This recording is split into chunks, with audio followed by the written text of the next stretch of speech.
Palavra de comando no dia de hoje, em que a igreja celebra a exaltação da Santa Cruz, é do Evangelho de Jesus Cristo, segundo João, capítulo 3, versículos 13 ao 17. Ninguém subiu ao céu, a não ser aquele que desceu do céu, o Filho do Homem. Assim como Moisés levantou a serpente no deserto, do mesmo modo é preciso que o Filho do Homem seja levantado. Assim, todo aquele que acreditar nele terá vida eterna. Pois Deus amou de tal forma o mundo que entregou o seu Filho único para que todo o que nele acredita não morra, mas tenha vida eterna.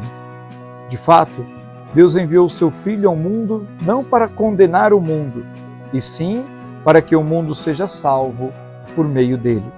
Palavra da salvação, glória a vós, Senhor.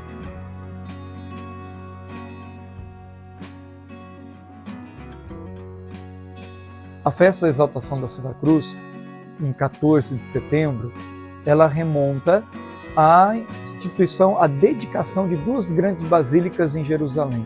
A Basílica no Gólgota e a Basílica no Santo Sepulcro. As duas mais ou menos na época de 335, na época de Constantino I. A cruz tem um significado muito importante para toda a igreja e para todos nós, porque aquele que até então era o símbolo de humilhação, aquela que então era o símbolo de total submissão e de abandono mesmo, quando os romanos queriam humilhar alguém, eles usavam de morte e morte da cruz, como foi a morte do próprio Jesus. Em 1 Coríntios, capítulo 1, versículos 23 e 24, o próprio Paulo diz o seguinte: os judeus pedem sinais e os gregos procuram sabedoria. Nós, porém, anunciamos Cristo crucificado, que é escândalo para os judeus e loucura para os pagãos. Mas para aqueles que são chamados tanto judeus como gregos, ele é um Messias, poder de Deus e sabedoria de Deus. Avança no versículo 25 dizendo: a loucura de Deus é mais sábia do que os homens e a fraqueza de Deus é mais forte do que os homens. A cruz, ela, primeiro, sinal de tormento, agora é sinal de salvação. Nós olhamos para a cruz e a cruz é o que nos identifica como cristãos. Nós olhamos para a cruz e vemos o sofrimento. No primeiro momento, a humilhação. Isaías vem dizer que quando ele estava no alto da cruz, todos tinham nojo, dava até ânsia de vômito de vê-lo naquele lugar.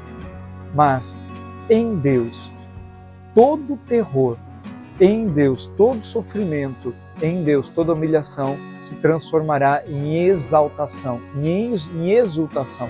Por isso nós olhamos para a cruz hoje como fonte do amor, como fonte, ou melhor, como instrumento de amor de Deus por nós. Deus nos amou tanto que se entregou por nós. Deus nos amou tanto que acolheu a cruz por nós. Deus nos amou tanto que foi capaz de morrer na cruz, na pior das mortes, por mim e por você. A cruz, ela é símbolo do amor que o Senhor dedica a mim e a você diariamente. Por isso que todas as vezes que nós nos assinalamos com o sinal da cruz, em nome do Pai, do Filho e do Espírito Santo, nós declaramos aos céus, à terra e aos infernos, nós pertencemos ao Senhor. Porque a partir da cruz, o Senhor aniquilou a morte, aniquilou o pecado, aniquilou as trevas e a luz da vida pôde brilhar novamente para mim e para você. Por isso, não corra da sua cruz, não fuja da sua cruz. Talvez o seu sofrimento e a cruz que você carrega é caminho de salvação para você, porque o nosso sofrimento associado ao sofrimento de Cristo é salvação. Salvação para mim e para a sua família. Por isso, eis a cruz do Senhor, presenças inimigas fugir, venceu o leão da tribo de Judá, aleluia. Que o Senhor Todo-Poderoso esteja acima de vós para iluminar, ao lado para acompanhar, atrás para defender, abaixo para sustentar, à frente para guiar e no coração, para te ensinar a amar e a testemunhar o amor que vem do próprio coração de Jesus. Ele te abençoe, guarde, proteja, ilumine e conduza. Pai, Filho e Espírito Santo. Amém. Deus no comando, Deus abençoe você.